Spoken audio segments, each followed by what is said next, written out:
Hi, I'm Danielle Hartman. Welcome to Poured in PA, a series sharing the stories of Pennsylvania's craft beer industry.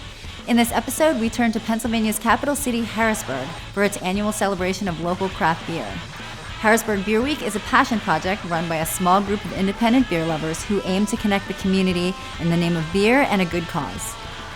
Harrisburg Beer Week is a celebration of craft beer in the community. Harrisburg Beer Week is a 10-day celebration of local craft beer. Harrisburg Brew Week is a 10-day celebration of local craft beer, benefiting Harrisburg River Rescue.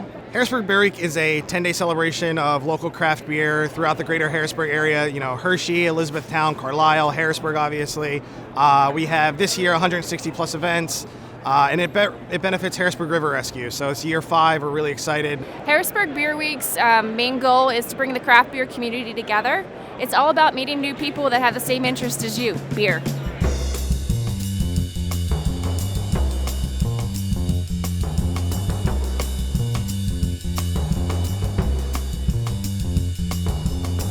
We started off on Friday with the VIP kickoff party. It's nice to get together with everybody, have a couple beers, and give us a chance to personally thank everyone for being a part of this great event.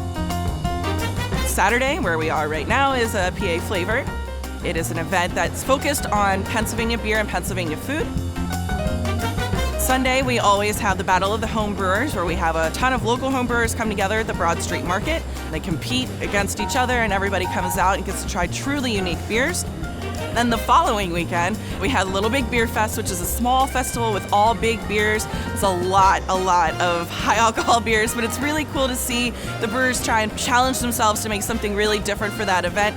It is a fan favorite. It sells out right away. It's my personal favorite.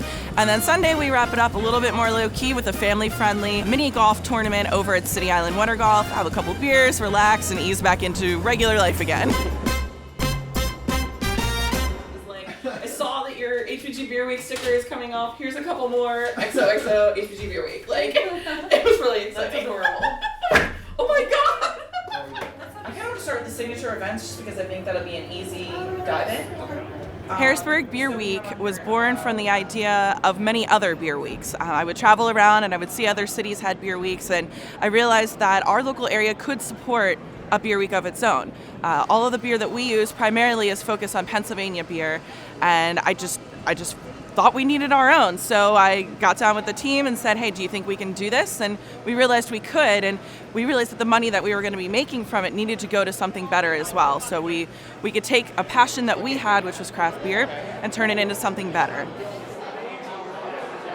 Because we care more about just craft beer, but the community at large, it was important for us to have a beneficiary to go along with this.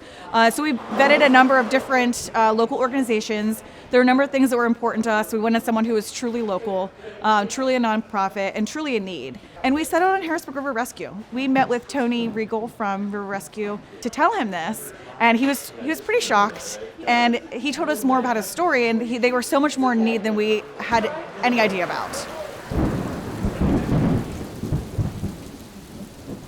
2011, when Tropical Storm Lee hit this area, it's an ironic part of it is that our first preparation for the storm was about 10 hours of getting everything out of our own building because we knew that we were in the flood zone. And we know how bad Lee hit the area. It condemned our building. We never set foot back in our building. We did the 3 to 4 days of rescues. Business Journal gave us their warehouse, and we were running out of there. We were sleeping on the concrete floors, things like that for those 4 days. And when they heard that, and heard that we were really trying to find a new headquarters and a new building and make that work for us, that's where they came in, and it's been phenomenal since. Over the 5 years that we've been doing this, they've kind of been going in phases.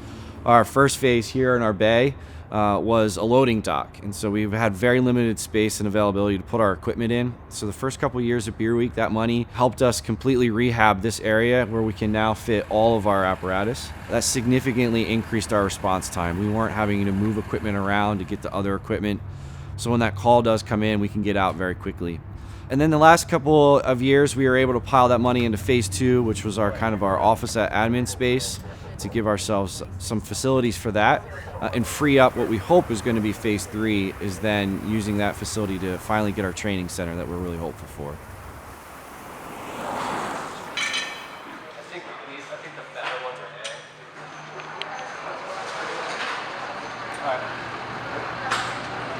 Harrisburg Beer Week's in our 5th year. I love that it brings the community together for 10 days. I mean, the community's always together, but it seems like there's this extra bit of emphasis on everybody getting together. You know, we have our VIP party, and it's really cool to kind of see all the brewers maybe put their guard down a little bit and just be friends and not have to be brewers and be behind their bar or be behind their jockey box. And they can kind of just go and hang out, have a good time. Harrisburg Beer Week's all about bringing the craft beer community together around our local scene that's going on right now. We all know each other, but it's nice to come together in the 10-day stretch for collaboration beers, special releases, and festivals just like this today at Battle. Have a good time.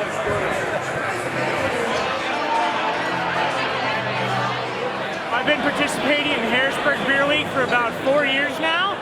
This is actually my first year competing in the Harrisburg Battle of the Homebrewers. I always told a bunch of people, if you want to try and experience new beers, breweries are awesome, but homebrew, we're not brewing to please the community. We're brewing because that's what we love to do. I'll try all the treats.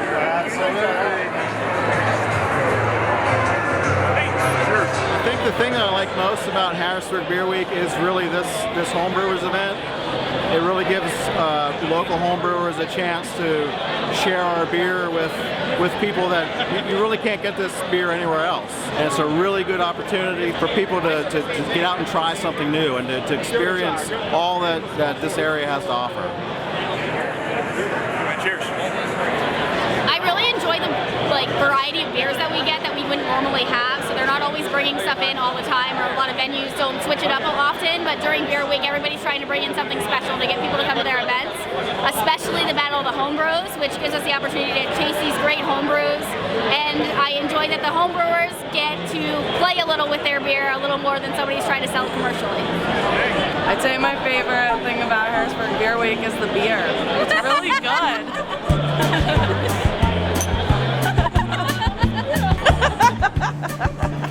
Can he hear me? Absolutely, 100%, yeah. I cannot hear him.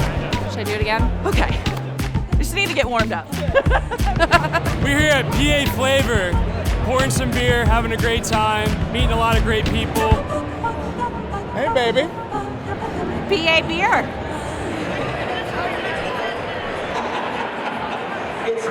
Well, we wanted to do more than just a beer festival, so we got together with the Brewers of PA and the American Culinary Federation, who are all behind the scenes planning this event, to create what you see here, which is PA Flavor, not just beer, not just food, but a marriage of both. Thank you very much. We have over 40 craft brewers from around the state. We have 17 or 18 restaurants involved this year, and a number of food vendors. We have like 95 vendors here. I think I've done PA Flavor for about 4 years. It's one of my favorite brew fests in the area. I love that they have beer and food, and I just come and pig out all day. PA Flavor, in my opinion, maybe I'm a little biased because I live in Harrisburg and it's super close, but it's probably my favorite beer festival of the year. It's just PA beer, PA food. It just highlights what we really do best here, so it's super cool. I think it's a great event. It draws people locally to the Harrisburg Central PA area. And I'm a huge beer fan, so it's a huge event for me, and I love being able to go and support local breweries and local businesses. We have a group from Maryland coming into PA because, PA has just been announced as the #1 state for craft beer.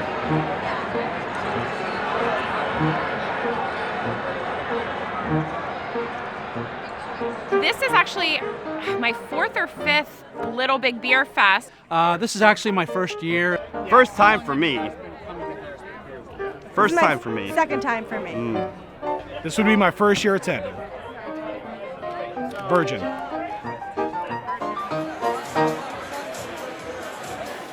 I remember the first Little Big Beer Fest was at Appalachian Brewing Company on the 2nd floor, and it was really crowded, and now they've expanded to the Civil War Museum, so it's constantly growing. It's got breweries all the way from Carlisle to Palmyra and Lebanon, and it's just wonderful. I love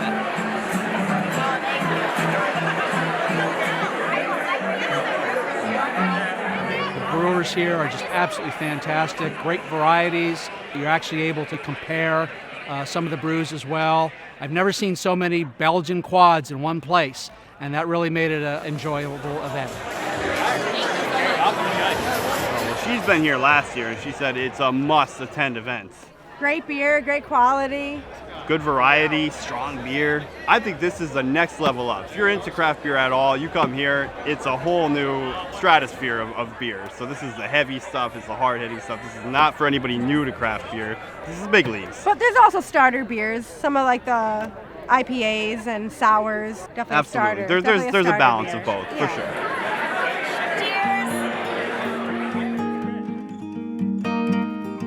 I think every year Beer Week is getting better and better, and I think all the great breweries locally are just improving, and I think we couldn't ask for any more in this area. That's so cute. Harrisburg Beer Week's great for everyone, whether you're a craft beer lover or not, whether you're aware of what craft beer is or not. Somebody that's always drank, your typical case from a beer distributor could discover something local that's made here that they really love and support the industry.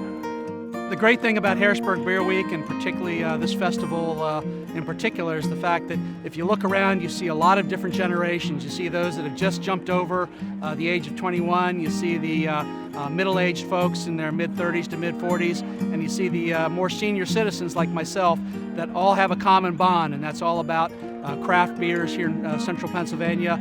This is really well done, and I think it's multi-generational in its effect. Harrisburg has so much to offer, and I think people don't realize how much there truly is here. And Harrisburg Beer Week it emphasizes what I do, which is beer, and it's cool to see everybody come together to support the local beer scene.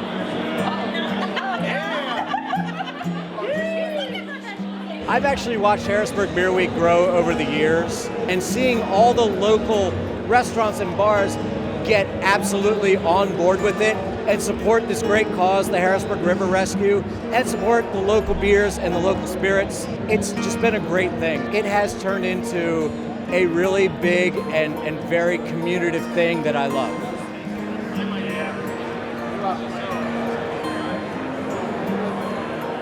I think it's amazing. I think beer is, it's a gift from the gods, as they say. It's a way to bring people together. It's a craft of love, that's for sure. We had a really spectacular 5th year of Harrisburg Beer Week, and we are exceptionally grateful for all of our sponsors, participants, etc., to make this actually our best beer week yet. As you know, all 5 of us are volunteers, but it's not just us that help put on Harrisburg Beer Week every year. Every year we have about between 15 and 20 volunteers who run around all over the place. They help lug kegs, they help tear down, they help sell merch. It really wouldn't be able to be done without them, so just want to say thank you to all of our volunteers. Yep, have a good time. The growth and the success of Beer Week over 5 years is directly responsible for the growth and the health of our organization. So words don't describe the appreciation that I always have for the Beer Week team, the special relationships that we have with the community and the individuals that come out. So while we're all having fun, it's really cool to know that it was very meaningful for a group of people that do the mission that our volunteers do. And so I'm very appreciative of that. We're all appreciative of that and all the relationships we've developed. So thank you for everything. What I found interesting is how much I've learned over the last 5 years about this industry. And what I have found is the particular people, the sponsors, the brewers, those that are involved, they're really passionate about Harrisburg. And that's what I think is phenomenal about this event. It's not some mainstream big thing that's just about money. It was to bring Harrisburg together under the guise of this growing industry. And that's been phenomenal. And it's really cool that we've been a part of that. This is 100% a passion project. We aren't affiliated with any other entity. We are Harrisburg Beer Week. We're volunteers. We make $0 from this. We volunteer our time, our resources, and sometimes some of our own funds to help put all this together because we care about the craft beer community and the community at large.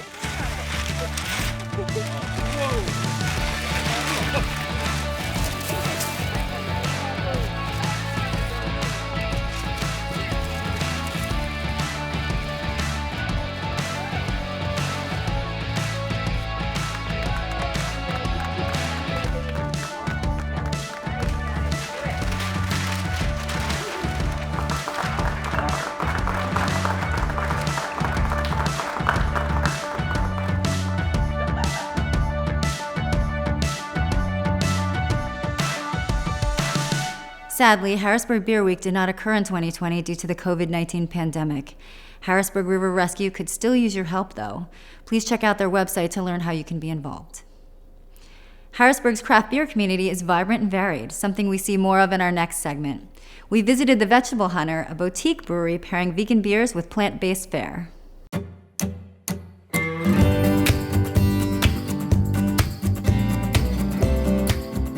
We opened the Vegetable Hunter in June of 2014. And originally we were just basically a vegetarian cafe. In 2017 we added on the brewery. Everything we have is like a really creative take on healthy vegan food, and our beer actually really complements that. That's the difference between us and a lot of places. Like, we were a restaurant that then added the brewery. A lot of people start the brewery and then go like, oh my God, I gotta get food. We have 3 brewers who we just pretty much let them create whatever they want. They go out and try beers all over the state and the United States, and they tour breweries and they know what's good, so we just let them make whatever they want. We offer unique craft brew, small batch, unique ingredients, and it kind of complements the food that way because the food is kind of a fusion, modern, healthy, lots of flavor. Vegan, lots of flavor, and the beer is to be as such.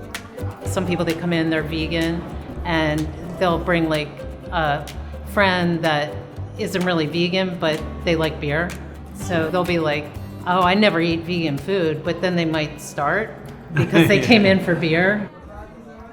Our beer is all vegan. We don't use any animal products in the processing, and we don't use honey, and we don't use anything with milk or anything like that to keep it all vegan. We did a collaboration with another brewery, and we had the whole discussion about should we make it like a milkshake IPA, but we couldn't do that because we're vegan. And they were like, well, we have some ideas. So they took cacao extract, which is the sweet and creamy part of what's left over after the cacao is taken away. And we used that, and instead of calling it a milkshake, we called it like a sorbet. Sometimes when you're forced to like think of some other idea, it turns out to be something even better. Something better comes out of it. The downstairs is more of like a casual comfort food type area. It's counter service, but up here is more of a fine dining experience. We have exclusive beers on tap up here, so you can't get them downstairs. We have cocktails and full table service, so we have small plates of vegan dishes. People come up here and they want a great vegan dessert and a great beer, and we've got some special offerings up here. Downstairs we have 4 beers on tap. Upstairs we have 4 beers on tap. But if you want to get the whole experience, you kind of have to cycle through the whole restaurant, which is kind of cool. We've had jalapeno kolsch, we've had ghost pepper stouts, we've had blueberry sour. Right now we're about to keg a guava jelly IPA, which is really amazing. And you know, we don't have to stress about the cost of getting high-priced ingredients because we make such small batches, you know. It's interesting though, we have found a way to organize it that we have 8 beers on tap all the time. We can schedule it and we can organize it in such a way that we always have enough. And so the next step is distribution. We get a lot of professionals that work in the city in the day, and then we get a lot of people that want to come into the city for nightlife. We've also had many celebrities order food from us, like a lot that play at Hershey Stadium come in. So because we're really the only vegan place in anywhere, like for hours around here. And so we've had Carrie Underwood ordered food here, and Kendrick Lamar. We had Smokey Robinson ordered food. We've Men had Without Hats. Men Without Hats. Somebody else was recently. The Growlers. The Growlers, Yeah. which everyone was Like at that show, evidently. the remaining members of like Fugazi. Oh, Steve-O from Jackass. He was actually in the building. Jesse Eisenberg came in here, and the coolest thing is that later he referred somebody to come back to us. Like they were like, Jesse Eisenberg told me to come in, and we're like, yes. And the guy lived right around the corner, and he was Yeah. like, I've never heard of you. And we Yeah. said, well, how did you find us? And he said, well, I was at a Comic-Con in Philadelphia, and he met Jesse Eisenberg, and Jesse Eisenberg said, have you ever tried this restaurant in Harrisburg? Yeah, he's like, it's really vegetarian." cool. with the big trend towards veganism and the boom, I think you're going to see vegetable hunter beer in your grocery store at some point. You know, you're going to be like, wow, where's this from? Oh, Harrisburg. You know. Yeah, we're looking into doing products in grocery stores, selling online. That's our next big move with everything other than like expanding the brewery. That's something we're going to always be working on. We've been selling CBD cocktails, and adding CBD to beer, you know, seems to be the next level. We had a hemp oil IPA. It was a hemp IPA. We called it Hempeth, which was just amazing. And people were adding CBD to it, you know, to get the full hemp experience. Yeah, it was so we now have know. CBD. You can add to any drink here. We're never going to stop evolving and doing the next thing that makes it better, and which is why it's cool when you come here. You might try some of the beers on tap, but the next time you come, they're not around. That's the coolest part, is like we do these small batches, so it's like a different restaurant every time you come in here. From vegan beer to gluten-free beer, our next story takes us just outside downtown Pittsburgh to Aurochs Brewing Co, where they are brewing with non-traditional malts to create beer for everyone. So the Aurochs was a giant bull or ox, and it's now extinct. And they used to cut the horns off and drink beer out of them. The Aurochs went extinct partially because of the expansion of wheat and barley farming in Europe, and since we don't brew with wheat or barley, we thought that was kind of apropos, so we went with Aurochs. Right now we're in our brewery in Emsworth, PA. We're about 10 minutes up the Ohio River outside of downtown Pittsburgh. We started Aurochs Brewing Company, or at least the idea started way back in 2011. I was diagnosed with celiac disease at the age of 5. I'm 34. About 10 years ago, my best friend from growing up, Ryan Bove, got really sick. After a difficult diagnosis process, found out that gluten was causing all sorts of problems. We're both medically required to follow a gluten-free diet, so I was helping him out and helping him transition his diet. And when it came to beer, he just wasn't satisfied, and he had loved and lost when it came to all the great barley brewed craft beers that were available and growing and continuing to proliferate. So we hypothesized that if we could figure out how to brew with better tasting, naturally gluten-free ingredients, we could brew better tasting, naturally gluten-free beer. And that was kind of the genesis of Aurochs, and we just became obsessed, and like many others in the industry, it became a complete lifestyle and something that we have been chasing ever since. All of our beers are millet and quinoa based. We also use some buckwheat in some of our darker beers. I feel it gives an incredible flavor, but when we first got started, we didn't know where to get these ingredients or how to use them. So the first year and a half was spent learning how to malt and learning how to brew. Neither one of us have ever brewed with barley to this day. So that's kind of a unique badge of honor, I suppose, for us, but we're really interested in what we're putting into the beer and not what it lacks in terms of barley. And we think the quality of the malts we're using from Grouse Malting Company really creates some incredible flavors, incredible beer. We can brew anything from light styles to dark styles. We're really starting to be able to push the malt base and starting to add in lots and lots of hops for additional flavor, and it balances really well because the malts really become pretty spectacular and something that we like to feature. Our goal is to reach anyone who's medically required to follow a gluten-free diet wherever they may be, and so that means packaging the beer, putting it in cans, and shipping it outside of Pittsburgh and maybe eventually outside of Pennsylvania. And so our customer base is pretty diverse, and we're available in about 38 counties in Pennsylvania, and working on really not only growing our reach but deepening our roots, and so that it's not just available in every county but that it's available in multiple locations. And so we'd love to continue to grow at the bar and restaurant level because people want to go out and enjoy a meal with friends, and there's something to be said about having that experience in a way that's safe but flavorful. And if you're medically required to follow a gluten-free diet, we want to scratch that itch. We want to be your favorite beer. The reaction we get when people get to come in and try our beers, and a lot of times they're skeptical, gluten-free and otherwise. So, people have been out there trying maybe some other gluten-free beers and maybe left the category and have stopped drinking beer, or they just miss whatever that favorite brew was. And we strive to bring people back to the table because there's something to be said about having a nice glass of wine, having a good meal, but there are just some occasions that call for a beer, and that can't be replaced.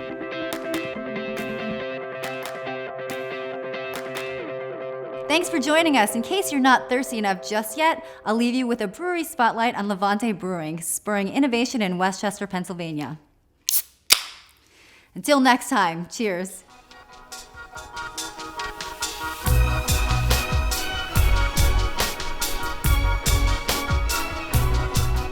Levante is Italian for to rise. Several of us have independently been to Italy and kind of fell in love with the culture there surrounding wineries. So it's just like that slow, laid-back culture, family-oriented, but just that attention to detail and quality and creativity. We kind of saw that and recognized ourselves in that. So we kind of chose what we thought was a cool Italian word that had meaning to us. So our motto or our slogan is elevate your craft, and we just really try to just be better at everything we're doing every day.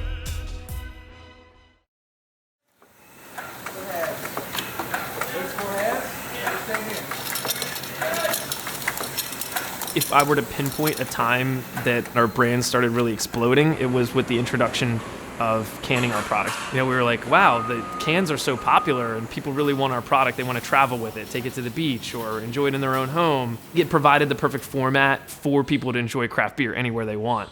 And then above and beyond that, we call it Project Mercury.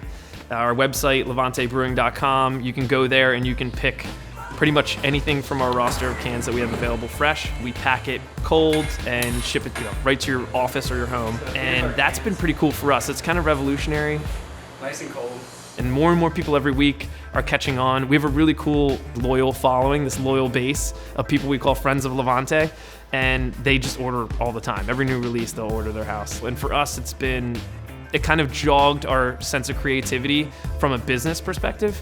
So we're always creative in the beer and the products that we make, but what we did with Mercury kind of showed us that we can be creative in business too. We don't just have to be creative in beer.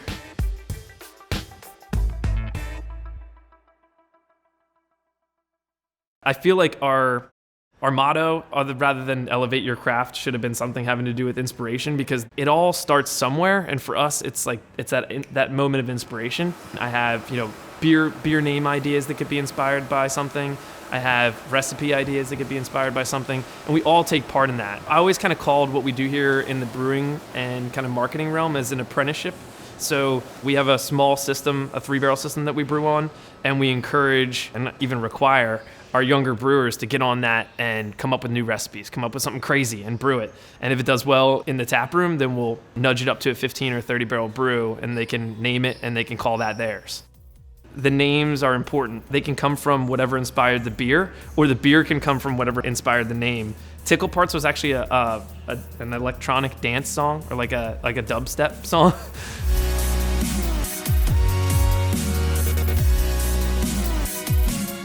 And at first, when I wanted to name a beer Tickle Parts, a lot of our partnership was like, that's weird. We don't want to go down that road, man. You don't want to play towards like BDSM and stuff like that. And I was like, I kind of do, actually.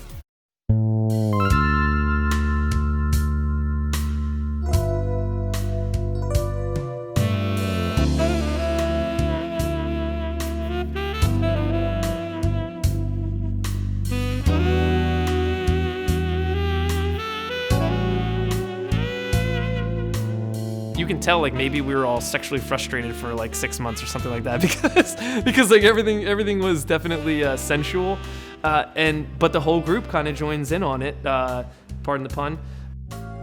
It started with our passion for fruit, and then we started, what we were doing was we were buying thousands of pounds of fruit and cutting it up and putting it in fermenters, and we're like, what the hell are we doing? Like, we're weird. We have a fruit fetish. And then we're like, oh, that's kind of hot. And fruit fetish now is kind of like a line of its own, and now the names became like vivid and passion and finesse, and they became, in a sense, cheeky and sensual.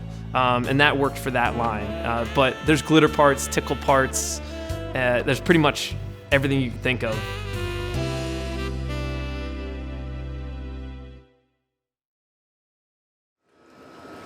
What's next for us is we're becoming more health conscious ourselves as business people, as brewers, and we feel like we kind of owe it to our customers who are also trying to be healthy, live active lifestyles, to kind of meet them there, or meet them at least halfway. And when you're talking about alcoholic beverages, there aren't a lot of healthy options, but there has been this kind of whole movement with seltzers. So we looked at the seltzer movement, which is low calorie, low alcohol, and quite frankly, pretty low flavor as well. And we thought, like, hey, we could do a seltzer. We'd love to try that out. But then how do we kind of put our own Levante spin on it with some creativity? So we came out with these craft tea infusions. Essentially, we make a seltzer base, and then we brew a tea, a whole leaf green, black, white tea, whatever it is, because we're tea nuts. And we'll brew that tea, and then we'll blend those together with fruits and other flavors and possibly even other herbs that have either medicinal or other health qualities. So you're getting the low calorie and low ABV that you would out of a seltzer, but also some of the caffeine, antioxidants, and other benefits from herbs and fruits that we're putting in.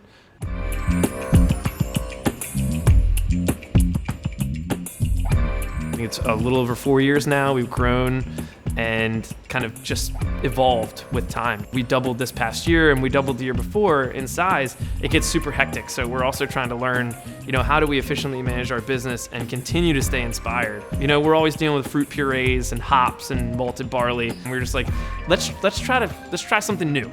So we just went out and we just ordered a shit ton of ingredients that we would normally not deal with, and just started mixing them together and creating like teas and tinctures with them. And it's gonna spur on a whole new product line, I think, that I can't talk about quite yet, but it's gonna be cool.